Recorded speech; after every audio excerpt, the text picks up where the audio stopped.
బుధవారం జరిగిన కార్యక్రమాలు ఏంటంటే ప్రభువునకు పరిమళ తైలముతో అభిషేకించడం జరిగింది. రెండవది ఏం జరిగింది? యోధా ఇస్కరియోతు సిద్ధపడుతున్నాడు తన ప్రణాళికని, యేసు ప్రభుని ఏ విధముగా అప్పగించాలని ప్లాన్ చేస్తున్నటువంటి రోజు ఈరోజు బుధవారం. దాని గురించి కొద్దిసేపు మనం ఒక 20 నిమిషాలు లేదా ఒక అరగంట లోపు వాక్యాన్ని ధ్యానించుకుందాం. ఎందుకనంటే ఇంకా రేపటి నుంచి వాక్యం చెప్పేది ఉండదు, మీరు వినేది కూడా ఉండదు, దొరకదు ఇక. అందుకనే పరిశుద్ధ వారంలో బుధవారం రోజు వాక్యాన్ని మనం ధ్యానించుకుందాం. లూకా శుభవార్త 7వ అధ్యాయము 36వ వచనం ఒకసారి చదువుదాం. పరిసయ్యులలో ఒకడు తన ఇంట విందు ఆరగింప యేసును ఆహ్వానించెను. ఆయన అందులకు అంగీకరించి భోజనమునకు ఎవరు ప్రభువుని ఆహ్వానించింది? ఈరోజు పరిసయ్యుడు ఎందుకు ఆహ్వానించాడు? ఆ సమయంలో వాళ్ళ ఇంట్లో భోజనం చేస్తున్నాడని తెలిసి ఒక స్త్రీ వచ్చి ఏం చేసిందమ్మా? స్త్రీ వచ్చి ఏం చేసింది? పరిమళ ద్రవ్యముతో యేసు ప్రభువుని తల మీద పోసింది. పరిమళ ద్రవ్యముతో ఆయన్ని అభిషేకించింది, కన్నీరు కార్చింది, ఆ కన్నీటితో పాదాలు కడిగింది, తల వెంట్రుకలతో తుడిచింది. అక్కడ ఏమని ఉందంటే యేసుక్రీస్తు ప్రభు యొక్క సేవ ప్రారంభంలోనే ఒక పాపాత్మురాలైనటువంటి స్త్రీ చేత అభిషేకించబడ్డాడు Yesayya. Praise the Lord, praise the Lord. ఈరోజే అభిషేకించబడ్డాడు. యోహాను గారు ఏం రాస్తారో చూద్దాం. యోహాను శుభవార్త 12వ అధ్యాయము 1వ వచనంలో చూద్దాం. పాస్కా పండుగకు 6 దినముల ముందుగానే యేసు బెతానియాలో బెతానియా వచ్చెను.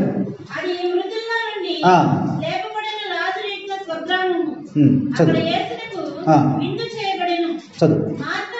మార్తా మరియా లాజరు ఇంటిలో ప్రభువుకి ఏం జరిగిందమ్మా? అభిషేకం జరిగింది. Praise the Lord, praise the Lord. ఎన్ని దినముల ముందు? దేనికి 6 దినముల ముందు? పాస్కా పండుగకి 6 దినముల ముందు. లెక్కేసుకోండి. ఇప్పుడు ఎన్ని రోజులు ఉన్నాయి? బుధ, గురు, శుక్ర, శని, 5 రోజులు వచ్చినాయా?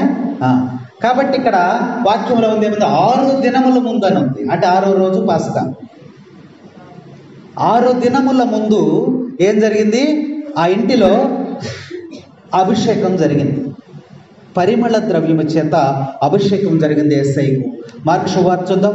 మార్కు శుభవార్త 14వ అధ్యాయం 1వ వచనం చూద్దాం. పాస్కా పులిన రొట్టెలు పండుగకు 2 దినముల ముందు ప్రధానార్చకులు, ధర్మశాస్త్ర బోధకులు ఎట్లు బంధించవలన ఆలోచన చేస్తూ ఆయనకు ఒక విందును ఏర్పాటు చేశారు, అభిషేకించారు. ఇక్కడ 2 దినముల ముందు అని ఇక్కడ 2 దినముల ముందు సేవకు ప్రారంభములో, పాస్కాకు 6 దినముల ముందు దేని చేత? తైలము చేత అభిషేకించబడ్డాడు. సెంటు పరిమళ ద్రవ్యము చేత ఆయన అభిషేకించబడ్డాడని వాక్యం మనకి తెలియజేస్తుంది. మత్తయి శుభవార్త 26వ అధ్యాయం ఒకసారి చూసినట్లయితే 6వ వచనం నుంచి 30 వచనాల్లో యేసు బెతానియా గ్రామమున కుష్ఠరోగియగు సీమోను ఇంటిలో ఉండెను. ఒక స్త్రీ విలువైనటువంటి పరిమళ ద్రవ్యమును తీసుకుని వచ్చి చల్లువరాతి పాత్రలో వచ్చి చాలు. ఇక్కడ వాక్యంలో చూసినట్లయితే ఎవరింటి దగ్గర అనేది? ఎవరింటి దగ్గర? సీమోను ఇంటిలో ప్రభువునకు అభిషేకం జరిగిందని మత్తయి, మార్కు, లూకా, యోహాను సువార్తలు మనకి బోధిస్తూ ఉన్నాయి. అంటే సేవ ప్రారంభం నుంచి కూడా మరణించే వరకు కూడా ఆయనకి అభిషేకము జరుగుతూనే ఉంది. శిలువ మరణం వరకు కూడా అభిషేకము జరుగుతూనే ఉంది. ఈ అభిషేకాన్ని కూడా ఎవరు చేశారు? స్త్రీలే చేశారు. పురుషులు చేశారు ఎక్కడన్నా? లేదు, పురుషులు చేయలే. స్త్రీలే ప్రభువుని అభిషేకించారని ఈ 4 సువార్తల్లో కూడా వ్రాయబడి ఉన్నది. కాబట్టి యేసు ప్రభువు బెతానియాలో ఉన్నటువంటి ఎవరింటికి వచ్చాడమ్మా? సీమోను ఇంటికి. కుష్టి రోగి అయినటువంటి సీమోను ఇంటికి భోజనమునకు కూర్చుండి ఉన్నప్పుడు ఒక స్త్రీ మిక్కిలి విలువైనటువంటి ఏం తీసుకొచ్చింది? విలువైనటువంటి చలువరాతి పాత్రలో తీసుకొచ్చింది. ఏంటిది అది? జటమాంసి పరిమళ ద్రవ్యం, సెంటు. దాని పేరేంటి? జటమాంసి. ఉన్న సెంటుల్లో ఖరీదైనటువంటిది అనమాట అది. జటమాంసి అనేటువంటి ఒక సెంటును, పరిమళ ద్రవ్యాన్ని తీసుకొచ్చి యేసయ్యకి ఇక్కడ తల మీద పోసింది. తల మీద పోసి ఆయనను అభిషేకిస్తుంది. Praise the Lord, praise the Lord. ఎక్కడ ఒక విందు జరుగుతూ ఉంది. ఏం జరిగిందమ్మా? విందు. ఎక్కడ జరిగిందా విందు? సీమోని ఇంటిలో. సీమోని ఎందుకు విందు చేశాడు? కుష్ఠరోగి అయినటువంటి సీమోనును యేసయ్య స్వస్థపరిచాడు. చెప్పండి, కుష్ఠరోగి అయిన సీమోనును యేసయ్య స్వస్థపరిచాడు. Praise the Lord, praise the Lord. అందుకు కృతజ్ఞతగా యేసయ్య సీమోను, అయ్యా మా ఇంటికి ఒకరోజు భోజనానికి ఈరోజు పిలిచాడు. ఆయన మా ఇంటికి భోజనానికి రండి అయ్యా, విందును ఏర్పాటు చేశాను, రండి. కృతజ్ఞత విందు ఏర్పాటు చేశాడు. విందుకు వచ్చాడు యేసయ్య. వచ్చి కూర్చున్నాడు. మరి రొట్టెలు అలాంటివి ఏమన్నా పెట్టి ఉండొచ్చు. కానీ ఆ సమయంలో ఏం జరిగింది? ఆ ఇంటిలోనికి వచ్చి భోజనం చేయటానికి కూర్చున్నప్పుడు యేసు ప్రభువుకి అభిషేకం జరిగింది. ఒక స్త్రీ వచ్చి అభిషేకించింది. ఎవరై ఉంటది ఈ స్త్రీ? ఆమె పేరు అక్కడ రాయలేదు. ఆమె పేరు అక్కడ రాయలేదు. చూడండి, మార్కు శుభవార్తలో 14వ అధ్యాయంలో 3వ వచనంలో వ్రాయబడి ఉంది. ఆ ఇంటిలోనికి వచ్చినప్పుడు ఆ ఇంటిలో ఒక స్త్రీ వచ్చి ఆయనను అభిషేకించింది అని చెప్తున్నారు. ఆ ఇంట్లో ఎవరుంటారు? బయట వాళ్ళు ఎవరన్నా గబగబా ఆ ఇంట్లోకి వచ్చి చేస్తారంటావా? చేయరు. అంతవరకు కరెక్టే కదా మనకి, మన ఆలోచన ప్రకారం. మరి మన ఆలోచన ప్రకారం ఏమనుకుందాం? ఒక స్త్రీ వచ్చి చేసిందన్నారు. ఒకవేళ సీమోను భార్య అయి ఉండొచ్చేమో అనుకుందాం. నా భర్తకి కుష్ఠరోగాన్ని నయం చేసిన యేసయ్య మా ఇంటికి వచ్చాడు భోజనానికి, నేను ఆయనను అభిషేకించాలి అని తన భార్య అభిషేకించిందేమో. ఒకవేళ భార్య కాదనుకుందాం, ఇంకెవరుంటారు?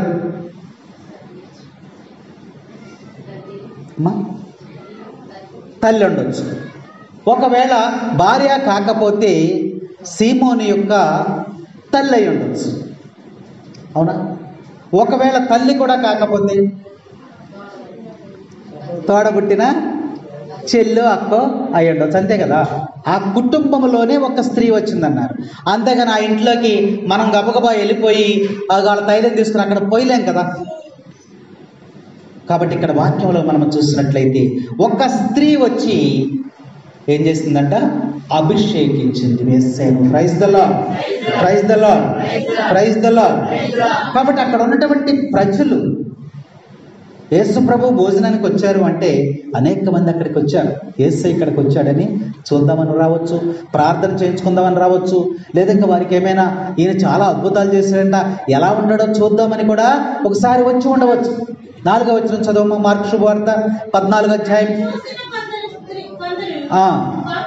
కోపపడి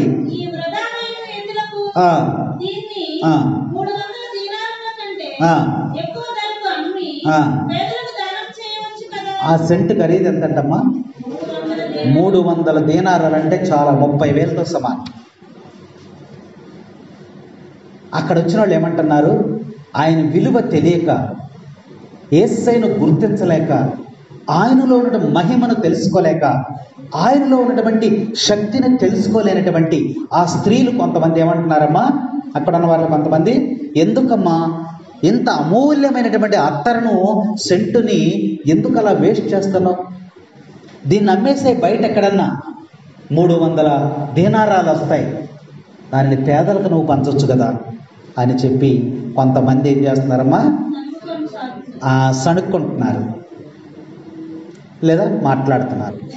కానీ అప్పుడు యేసయ్య పలికిన మాటను మనం జ్ఞాపకం చేసుకున్నాం. యేసు అది గ్రహించి వారితో, ఈమె జోలికి నీవు ఎవరు కూడా వెళ్ళవద్దు,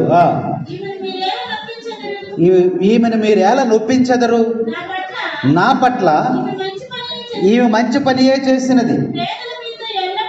పేదలు మీతో ఎల్లప్పుడూ ఉంటారు, కానీ నేను మీతో ఎల్లప్పుడూ ఉండను. Praise the lord.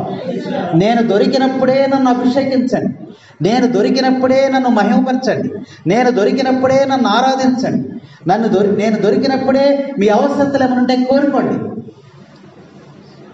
పేదలకి ఇమ్మని చెబుతున్నారే మీరు, పేదలు మీతో ఎల్లప్పుడూ కూడా ఉంటారు. మీరు రేపైనా ఇవ్వచ్చు, ఎల్లుండైనా ఇవ్వచ్చు. మీది ప్రేమగల హృదయం అయితే, దయగల హృదయం అయితే మీరు రేపైనా ఎల్లుండైనా పేదలకు పెట్టచ్చు. కానీ నేను మీతో ఎల్లప్పుడూ ఉండను. ఈమె నా కోసము ఒక గొప్ప పని చేసినది. Praise the Lord, praise the Lord. ప్రభువుని అభిషేకించుట మన జీవితంలో ఒక మంచి కార్యము, గొప్ప కార్యమని ప్రభువు అభినందించినటువంటి రోజు ఈ యొక్క పవిత్ర బుధవారం అనే వాక్యం మనకి హెచ్చరిక చేస్తాము. ఈ వాక్యంలో మనం చూస్తే 3 పనులు చేసిందా, 3 పనులు చేసింది. 6వ వచనం చదవమా. ఈమె నా ఎడల మంచి పనియే చేసినది. గుర్తుపెట్టుకోవాలి, నా ఎడల మంచి పనియే చేసినది. 2వ చదవమా. 8వ వచనంలో ఉంది, ఈమె తన శక్తి కొలది చేసినది.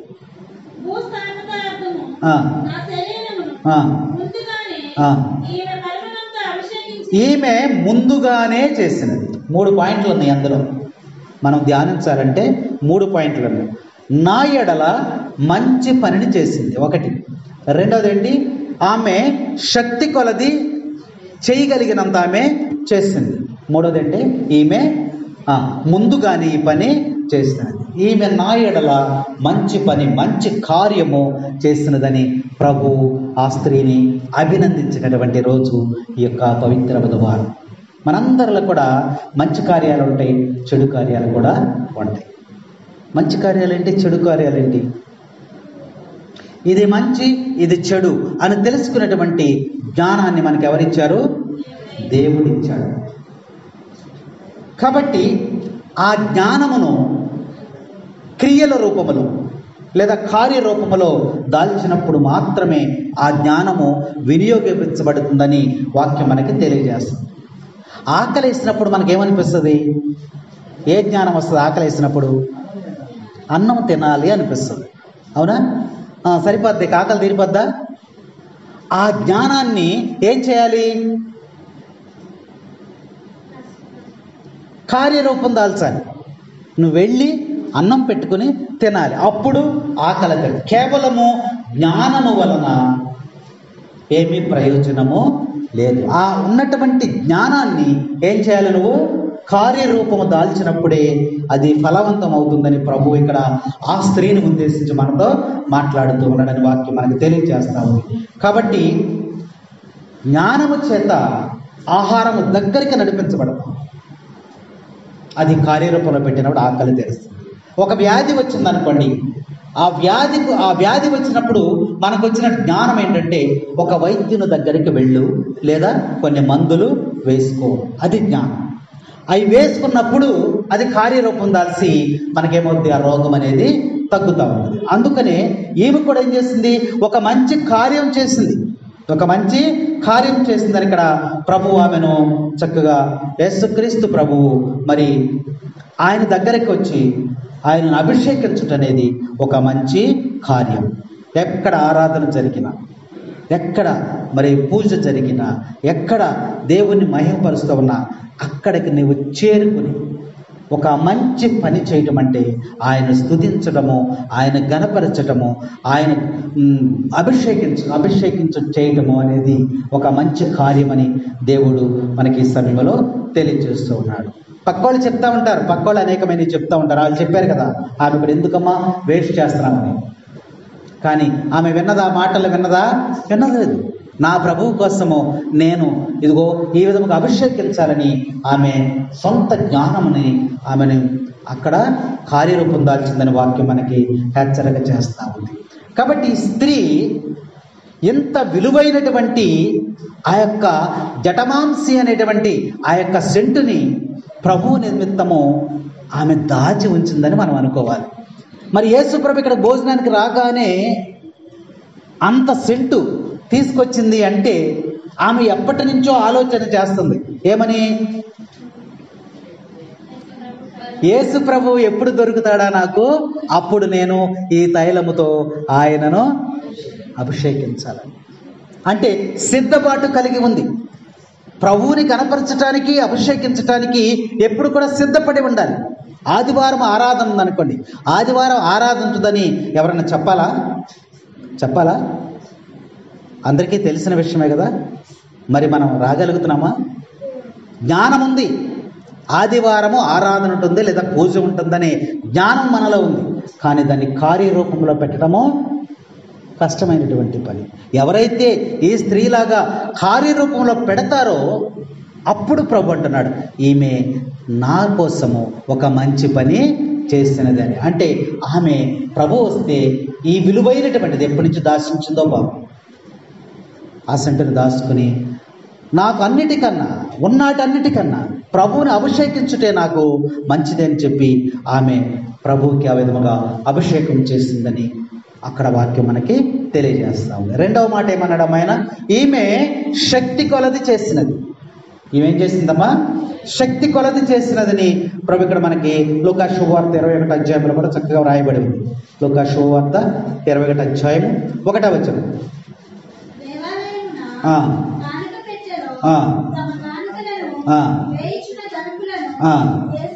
పేద విధవరాలు మనకు కనబడుతుంది అక్కడ. అవునా? యేసు ప్రభు ఎక్కడ కూర్చున్నారు అప్పుడు? యెరూషలేము దేవాలయములో చక్కగా అక్కడ కూర్చుని ఉన్నాడు ఆయన. అప్పుడు అందరూ కూడా వచ్చి కానుకలు వేస్తూ ఉన్నారు. ఎక్కి వేసిన వాళ్ళు ఉన్నారు, తక్కువ వేసిన వాళ్ళు ఉన్నారు, గలగల అందరికి కనపడేటట్టు వేసిన వాళ్ళు ఉన్నారు, చెయ్యి మూసేసి అసలు ఎవరికి కనపడకుండా వేసిన వాళ్ళు ఉన్నారు. అన్ని రకాల ప్రజలు అక్కడ కానుకలు వేస్తున్నారు. యేసు ప్రభు అక్కడ ఉండి కానుకలను పరిశీలించి చివరికి ఏం చెప్పాడమ్మా? ఈమె పేద విధవరాలు కానుకను దేవుడు మెచ్చుకున్నాడు, ఆశీర్వదించాడు. ఎందుకంటే తన శక్తి కొలది ఆమె దేవునికి అర్పించిందని చెబుతున్నాడు. అంటే ఇక్కడ వాక్యంలో మనం చూస్తే ప్రభువుకు మనం ఏమి చేసినా మన శక్తి కొలది చేసినప్పుడు ప్రభు మనల్ని అభినందిస్తాడని వాక్యం మనకి ఇక్కడ చక్కగా మనకి హెచ్చరిక చేస్తూ ఉంది. అలాగే ఇంకొక మాట అన్నాడు ఆయన. ఏం మాట అమ్మది? ఈమె ముందుగానే చేసిన. చదువు మార్కు శుభవార్త 14వ అధ్యాయం 8వ వచనం ఒకసారి చదువు. నా శరీరమును ముందుగానే ఈమె పరిమళముతో అభిషేకించిన. ముందుగానే ఎందుకనంటే పరిమళ ద్రవ్యముతో ఎప్పుడు అభిషేకిస్తారు? చనిపోయిన తర్వాత. అంతేనా? మనిషి చనిపోయిన తర్వాత పరిమళ ద్రవ్య సెంటులు అవన్నీ కూడా దాంతో అభిషేకిస్తారు. కానీ యేసు ప్రభు ఇక్కడ చనిపోయాక చనిపోలేదు, బ్రతికే ఉన్నాడు. ఈరోజు బుధవారం బ్రతికే ఉన్నాడు, భోజనం ఆరగిస్తున్నాడు అక్కడ చక్కగా. సీమోన్ ఇంటిలో కూర్చుని అభిషేకాన్ని పొందుకున్నాడు. అప్పుడు అంటున్నాడు ఆయన ఆ స్త్రీతో అంటున్నాడు, ఈమె ముందుగానే నన్ను అభిషేకించేసింది. ఇది ఎప్పుడు చేయాలి? నేను మరణించిన తర్వాత చేయాలి. కానీ నా భూస్థాపనము చెయ్యకముందే ఈమె ముందుగానే నన్ను ముందుగానే ఆమె అభిషేకించిందంట. అంటే మంచి కార్యము చేయదలుచుకున్నప్పుడు అది ముందుగానే చేయాలని ప్రభువు మనకి ఇక్కడ సూచిస్తూ ఉన్నాడు. ఒకవేళ మనకు వచ్చిన డౌట్, ఒకవేళ ఆ స్త్రీ సెంట్ అంతా తెచ్చుకుని ఉంది కదా, తెచ్చుకుని ఇంట్లో పెట్టుకుందా, ప్రభు ఎప్పుడు వస్తాడో చేద్దామని. ఆ రోజు ఆమెకు ఏదైనా పని ఉండొచ్చు, లేకపోతే ఇంకోటి ఏదైనా ఉండొచ్చు. ఇవాళ ఏం వారం? బుధవారం. ఆదివారం నాడు గుడికి వెళ్ళి ఆ రోజు ప్రభువుని అభిషేకిద్దామలే అని అనుకున్నట్టయితే ప్రభు ఆమెకు దొరికేవాడా? ఎప్పుడు చనిపోయాడు ఆయన? శుక్రవారమే చనిపోయాడు. కానీ ఆమె చేయాలనుకున్నటువంటి పని అయిందా? కోరిక తీరిందా? అవ్వలేదు. అందుకనే శక్తి కొలది చేయాలనుకున్నటువంటిది వెంటనే దేవుని కోసం చేరకూడదు, వెంటనే చేసేయాలి. రాత్రి ఒక సాక్ష్యం విన్నారు మీరు. ఆమె సాక్ష్యంలో ఒక మాట చెప్పింది. ఏం చెప్పింది? నేను 10th క్లాస్ పరీక్షలు అయిన వెంటనే ఒక గొప్ప సాక్ష్యం చెప్పాలి, ప్రేయర్ పెట్టుకోవాలనుకున్నాను. చేసిందా? చేసిందా? ఆమె చెప్తేనే మనకు తెలిసింది, చేయలే.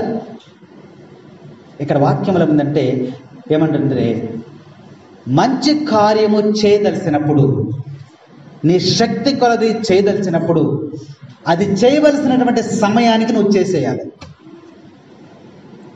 లేదా మనం చేసేటువంటి కార్యాలు నిష్ప్రయోజనం అయిపోతాయి, ఉపయోగం లేకుండా అయిపోతాయి. కొంతమంది మొక్కుకుంటారు, నేను రిటైర్డ్ అయిపోయిన తర్వాత దేవాలయానికి ఒక బీరువా ఇస్తాను అని అనుకుంటాడు. ఒక వ్యక్తి అనుకున్నాడు అనుకోండి. రిటైర్డ్ అయ్యేలోపు ఈయన చనిపోయాడు అనుకో, దేవునికి ఇచ్చిన మాట ఏమైపోయింది? నిష్ప్రయోజనం. అవునా? కాబట్టి నువ్వు చేయాలనుకున్నటువంటి దేవుని కోసం నువ్వు చేయాలనుకున్న కార్యము ఆ తగినటువంటి సమయంలోనే చేసేయాలి. అది ప్రభువు ఇక్కడ ఆమెతో అంటుంది. ఆమె తర్వాత చేయాలి, చనిపోయిన తర్వాత చేయాలి. కానీ ముందుగానే ఈమె ఈ కార్యములు చేసినదని ఆయన అభినందిస్తూ ఉన్నటువంటి రోజు ఈ యొక్క బుధవారం. కాబట్టి వాక్యం మనకు చెప్తా ఉంది. మార్కు సువార్త 14:9 ఒకసారి చదువుకుందాం. ప్రపంచమందంతటా ఈ సువార్త ఎక్కడ ప్రకటించబడుతూ ఉందో అక్కడ ఈమె చేసినటువంటి దానిని ఈమె జ్ఞాపకార్థముగా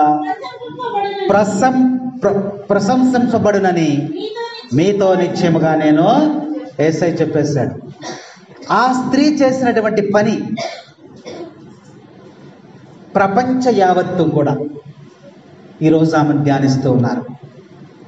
తగిన సమయంలో ఆమె చేసినటువంటి ఆ పనిని గురించి ప్రభు ఏమన్నాడంటే, ఈమె చేసిన మంచి పనిని గురించి గ్రంథములో వ్రాయించాడు. ఎక్కడ సువార్త ప్రకటిస్తే అక్కడ ఈరోజు బుధవారం ప్రపంచమంతా కూడా ఈమె గురించి మనము ధ్యానిస్తూ ఉన్నాం. కాబట్టి ప్రభువు శాశ్వతమైనటువంటి జీవితాన్ని ఆమెకి ఇచ్చేశాడు ఒకేసారి. ఎందుకని? ఆమె 3 పనులు చేసింది కాబట్టి. అలా ప్రభువుని స్తుతించడానికి మనం ముందుగానే త్వరపడి ఉండాలని వాక్యం మనకి హెచ్చరిక చేస్తుంది. ఈ స్త్రీ తీర్మానించుకుంది, ప్రభు నేను ఇప్పుడే చనిపోయిన తర్వాత చేయాలి కానీ ప్రభు నాకు ఇప్పుడు దొరికాడు కాబట్టి ఇప్పుడే నేను సన్మానించుకుంటాను, అభిషేకించుకుంటానని వెంటనే అభిషేకాన్ని చేసింది. ఆ అభిషేకాన్ని దేవుడు మెచ్చుకున్నాడు. కాబట్టి నీవు చేసేటువంటి ప్రార్థన, నీవు చేసేటువంటి కానుక, నువ్వు ఇచ్చేటువంటి కానుక, నువ్వు చేసేటువంటి ప్రతి ఆరాధనలో కూడా ప్రభువు నిన్ను మెచ్చుకునే విధముగా నువ్వు జీవించాలని ఈరోజు పవిత్ర బుధవారం మనకి తెలియజేస్తుంది. రెండవ అంశం ఏంటమ్మా? రెండవ అంశం ఏంటి? ఒక దొంగోడు ఉన్నాడు ఇక్కడ. ఎవరున్నారు? ఒక దొంగోడు ఉన్నాడు. ఎక్కడున్నాడు? యేసుక్రీస్తు ప్రభు ఎక్కడ భోజనం చేస్తున్నాడమ్మా? బెతానియా గ్రామంలోని సీమోను ఇంటిలో భోజనం చేస్తున్న పిమ్మట ప్రభువు ఆయన శిష్యులు ఆ రాత్రి అక్కడే ఉన్నారు. ఆ రాత్రి అంతా కూడా అక్కడే ఉన్నారు. అయితే 12 మంది శిష్యుల్లో ఒకడు మీకు తెలుసు. ఎవరడు? యోధా ఇస్కరియోతు అనువాడు ఎవ్వరికీ తెలియకుండా బెతానియా గ్రామములో నుండి ఎక్కడికి వెళ్ళిపోయాడు? యెరూషలేములోకి వెళ్ళిపోయాడు. శిష్యులు యేసు ప్రభు అక్కడే ఉన్నారు, భోజనం చేశారు, అక్కడే ఉన్నారు. వీరికి తెలియకుండా యెరూషలేములోకి వెళ్ళిపోయాడు. వెళ్ళిపోయి ఏం చేశాడు వాడు? ప్రధాన అర్చకులతోనూ ధర్మశాస్త్ర బోధకులతోనూ అధికారులను కలుసుకొని ఏం ప్లాన్ చేస్తున్నాడు? అక్కడ యేసు ప్రభుని వీళ్ళకి ఎలా అప్పచెప్పాలి? అయ్యా నేను మీకు యేసు ప్రభుని అప్పచెప్పేస్తా, యేసు ప్రభు ఎక్కడున్నాడో నాకు తెలుసు, యేసు ప్రభుని అప్పచెప్తా, మీరు నాకు ఎంత ఇస్తారు, మీరు నాకు ఎంత ఇస్తారు? బేరం ఆడుకుంటున్నాడు, యేసు ప్రభుని అమ్మేస్తున్నాడు. కాబట్టి వాక్యంలో మనం చూడండి, మత్తయి శుభవార్త 26వ అధ్యాయంలో 14వ వచనం.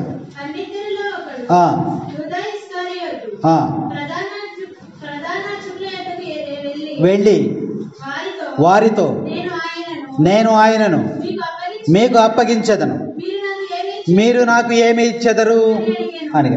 చూసారా? చాలమ్మా, యేసు ప్రభుని నేను పట్టించి మీకు ఇస్తా, మీరు నాకేమిస్తారు?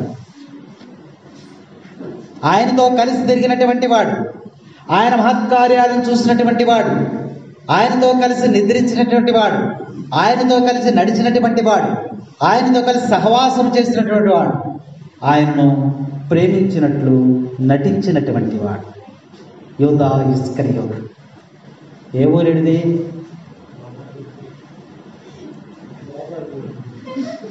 ఏ ఊరు? గోపరిగుడివేనా? ఇస్కారియోతు, యోధా దేశము. అసలు పేరు అది కాదు, అడిది ఏ దేశము? యోధా దేశములో ఇస్కారియోతు అనేటువంటి ఊరు. అసలు పేరు లేదు అక్కడ. అందుకని ఆయన ఏమంటున్నారు? దొంగోడు కాబట్టి యోధా ఇస్కరియోతు. యోధా, ఇంకో యోధా ఉన్నాడు బైబిల్ గ్రంథంలో, ఇంకో యోధా ఉన్నాడు. ఆయన ఎవరు? యాకోబు సహోదరుడైన యోధా. ఆ యోధా వేరు. ఈయన్ని యోధా ఇస్కరియోతు అన్నారు. ఈయనలో ఉన్న గొప్ప క్వాలిటీస్ చూద్దాం. ఈయనలో ఉన్నటువంటి గొప్ప క్వాలిటీస్. యేసు ప్రభువుని ఇస్తాను. ఎంత ఇస్తానన్నారు? అమ్మాడు 30 నాణ్యాలు ఇస్తానన్నారు. ఇస్తానన్నారు. అయితే ఈడేమన్నా బేరం ఆడి ఉంటాడు. అదేంటయ్యా 30 ఏంటి? యేసు ప్రభుని అమ్మితే నేను సెటిల్ అయిపోవాలి, ఇక మళ్ళీ ఏ వ్యాపారం చేయకూడదు. ఇక యేసు ప్రభుని అమ్మితే నేను ఇక సెటిల్ అయిపోవాలి. ఒక బిల్డింగు, ఒక కారు, ఒక బంగళా అన్నీ కొనేసుకోవాలి. నేను ఇక ఏ వ్యాపారాలు చేయను, ఇంట్లో హాయిగా బతకాలి. చూడండి, ఏదైనా ఉంటాను అంటాడు. అప్పుడు వాళ్ళు ఏమన్నారు తెలుసా? అయ్యా, మా దేశంలో ఒక దాసికి 30 వెండి నాణ్యాలు ఇస్తాం, అంతకన్నా ఎక్కువ నీ ప్రభువుకి మేము ఇవ్వలేం. దాసి అంటే పని మనిషి. పని మనిషికి 30 వెండి నాణ్యాలు ఇస్తాం, అంతకన్నా విలువని కట్టలేమిక అని చెప్పి వాడికి చెప్పారు. అప్పుడేమనుకున్నాడంటే వాడు, చాలే వచ్చినంత వరకు చాలని 30 వెండి నాణ్యాలకి అమ్మేశాడు. ఒక దాసుని యొక్క విలువ యేసయ్యకి ఇచ్చినవాడు. అంటే యోధా ఇస్కరియోతు యొక్క ఆలోచన ఎలా ఉందంటే, యేసు ప్రభు దేంతో సమానమో ఒక దాసితో సమానంగా చూశాడు. కాబట్టి వాక్యంలో మనం చూసినట్లయితే యోధా ఇస్కరియోతు గురించి మరి చాలా ఉన్నాయి. ఒక 5 నిమిషాల్లో మీకు చెప్పి ముగిస్తాను. యోధా ఇస్కరియోతు అంటే మామూలు మనిషి కాదాడు. యేసు ప్రభు ఎక్కడికి వెళ్ళినా డబ్బులు సంచి వాడికే ఇచ్చేవాడంట. డబ్బులు సంచి, కానుకలు కానీ ఇలాంటివి ఎవరైనా వేసినా డబ్బులు సంచి ఎవరి దగ్గర ఉందంట, వాడు ఏం చేసేవాడమ్మా? ఆ కానుకల నుంచి కొన్ని దొంగిలించేవాడు. అందుకనే దాన్ని ఎవరిని కూడా తీసుకొని ఇచ్చేవాడు కదంట. వాక్యాల్లో చక్కగా రాయబడింది. ఈ యోధా ఇస్కరియోతు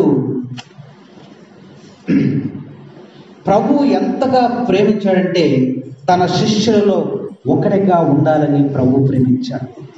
తన మనస్సులో ఏముందో తెలుసు. అయినప్పటికీ ఇవాళ మారతాడు, రేపు మారతాడని ప్రభువు ఆలోచన చేశాడు. యోధా ఇస్కరియోతుకున్నటువంటి యోగ్యతను బట్టి ఆయన ఎన్నుకోలేదు. ఆయన లేదా యోధా ఇస్కరియోతులో ప్రత్యేకతగా ఏమీ లేవు. యోధా ఇస్కరియోతులో ఆస్తిపరుడు, లేదా అంతస్తు, తెలివి గలవాడు, లేదా ఇట్లా రకరకాలు ఏమీ లేవు. అయినప్పటికీ కూడా ప్రభు తన కృప చేత ఆయన్ను ప్రేమించి, రేపు మారుతాళ్లే బిడ్డ, నరకంలోకి వెళ్ళటం నాకు ఇష్టం లేదు, మారుతాళ్లే అని చెప్పి ఇతన్ని కూడా ఒక గొప్ప శిష్యుడిగా, యేసు ప్రభు యొక్క శిష్యుడిగా మార్చాలని ప్రభువు చాలా తపన పడ్డాడు. యోధా ఇస్కరియోతు గురించి ఈరోజు నీ గురించి, నా గురించి కూడా యేసయ్య అదే కొండ మీద చేసేటువంటి ప్రార్థన, అదే నీ గురించి, నా గురించి కూడా తపన పడుతూ ఉన్నాడు. ఈ బిడ్డ నరకంలోకి వెళ్ళడానికి ఇష్టం లేదు.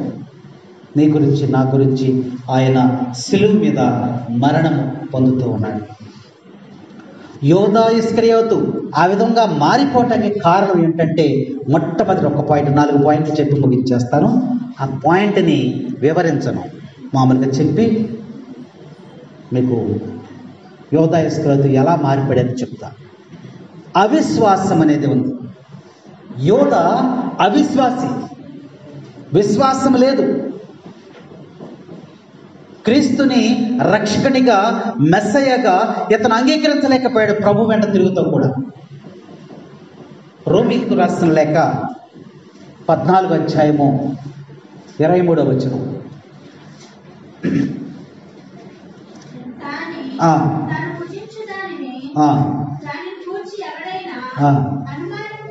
రోమీయులకు రాసిన లేఖ 14వ అధ్యాయము 23వ వచనం చదువు.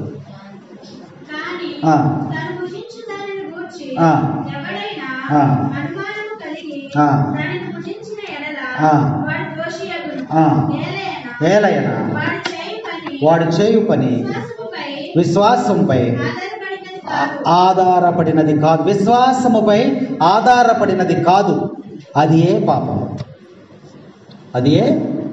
కాబట్టి యోధా ఇస్కరియోతు అవిశ్వాసంలో జీవించాడు. యేసు ప్రభుతో తిరుగుతూనే అతని మీద ఆధారపడకుండా జీవించాడు. మిగిలిన 12 మంది గురించి ఆయన ప్రస్తావన చేయలేదు. కాబట్టి విశ్వాసరహితముగా ఉన్నటువంటి ఏ మానవుడు కూడా దేవుణ్ణి సంతోషపెట్టలేడు. Praise the Lord, praise the Lord, praise the lord.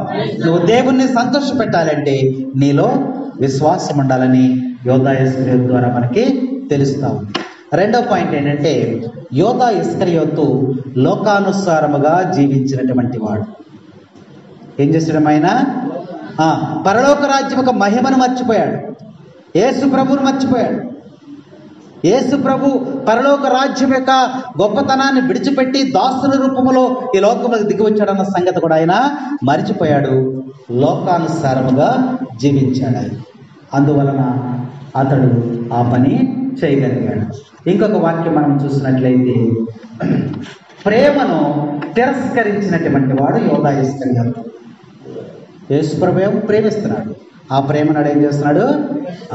ప్రేమను అర్థం చేసుకోలేనటువంటి వ్యక్తి యోధా ఇస్కరియోతు. ఆ పాదాలు లోక పాపములు, శాప మరణమును కల్వరి కొండ వరకు మోసుకొని పోవనని విశ్వసించలేకపోయాడు ఆయన.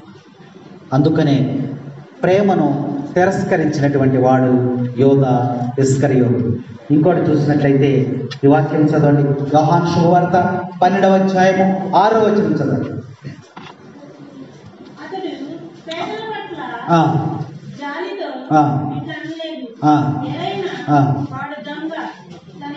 చాలు చాలు. ఏంటిది చదువు మళ్ళీ.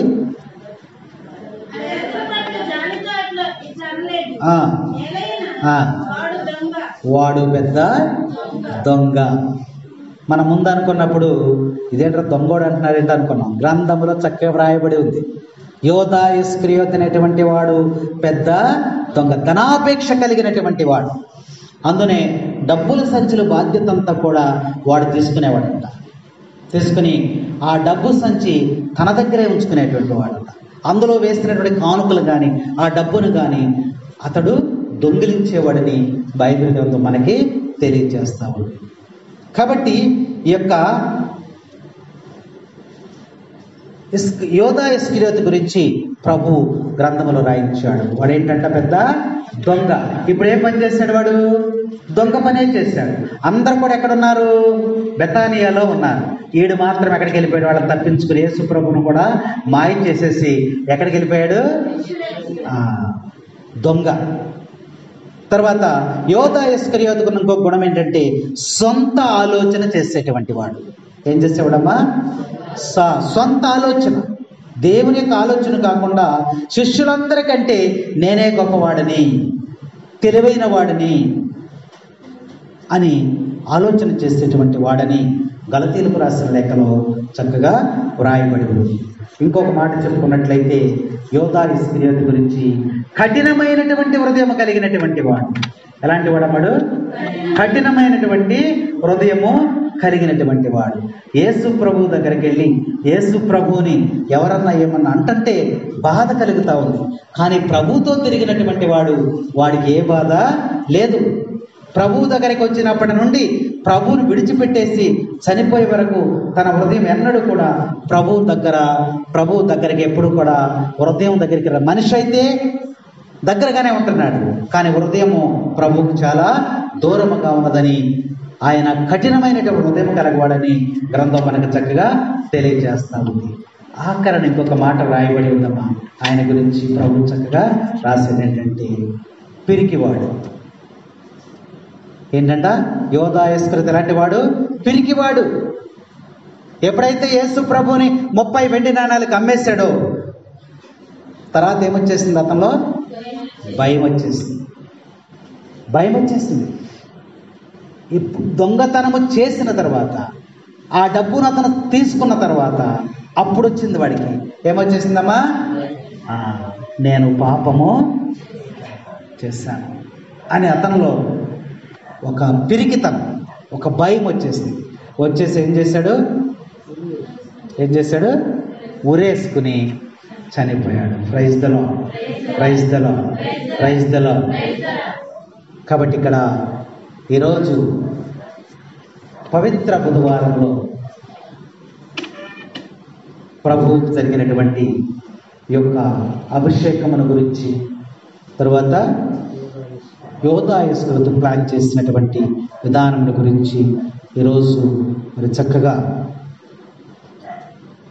అన్ని చోట్ల కూడా ఈరోజు దీని గురించి మనము ధ్యానిస్తూ ఉన్నాం. ఈ యోధా ఇస్కరియోతులోనికి ఒక సైతాను ప్రవేశించాడు. యేసు ప్రభు పుట్టిన దగ్గర నుంచి మరణించే వరకు కూడా సైతాను ఆయన వెంబడిస్తూనే ఉంది. ఏ విధంగా యేసు ప్రభువుని మార్చాలా? యేసు ప్రభువులోకే సైతాన్ ప్రయత్నం చేస్తుంది. ఎక్కడ సైతానికి ఆయన దొరకట్లా. అందుకని ఎవరిలో ప్రవేశించిందమ్మా? యోధా ఇస్కరియోతు జీవితంలో సైతాను ప్రవేశించి ఏం చేసిందమ్మా? ప్రభువుని పట్టించటానికి యోధా ఇస్కరియోతును వాడుకుంది. అలాంటి కార్యాలు చేయటానికి సైతాను మనలోనికి ప్రవేశిస్తుంది. మనల్ని వాడుకుంటుంది. మనల్ని వాడుకుని దేవునికి వ్యతిరేకమైనటువంటి కార్యాలను చేస్తూ ఉంటుంది. అది మనము మరి ఈ యొక్క క్రీస్తు మరణము ద్వారా ఆయన ఏ విధముగా మరణాన్ని జయించాడో అలాగే మనం కూడా ఏం చేయాలంట? ఏం చేయాలమ్మా? సాతాను క్రియలను మనం గుర్తించాలి. మనల్నే వాడుకుంటుంది. సాతాను దూరేస్తుంది మనలో. ఎక్కడ ఏది చేయాలో అది చేసేస్తాం. అది మనం కనిపెట్టలేనటువంటి స్థితిలో మనం ఏం చేస్తామంటే ఫైర్ అయిపోతూ ఉంటాం. లోపల ఎవరున్నారు? సైతాను. యోధా ఇస్కరియోతులాగా మనల్ని ప్రిపేర్ చేయడానికి అది ప్రయత్నం చేస్తుందని ఈరోజు జ్ఞాపకం చేస్తూ ఉంది. కాబట్టి ఈరోజు ఈ 2 కార్యాలని మనము గుర్తుపెట్టుకోవాలి. ప్రేమపూరితమైనటువంటి ఆ యొక్క స్త్రీ చేసినటువంటి అభిషేకాన్ని మనం ప్రభువుకు చేయాలి. రెండవది, నువ్వు చేయవలసిన కార్యం ఏదైనా ఉన్నట్లయితే అది వెంటనే ప్రభువు నీ శక్తి కొలది ప్రభువు చేయాలి. అది ముందుగానే చేయాలని ఈ యొక్క పవిత్ర బుధవారం మనకి తెలియజేస్తుంది. కాబట్టి దేవుడు మనందరినీ కూడా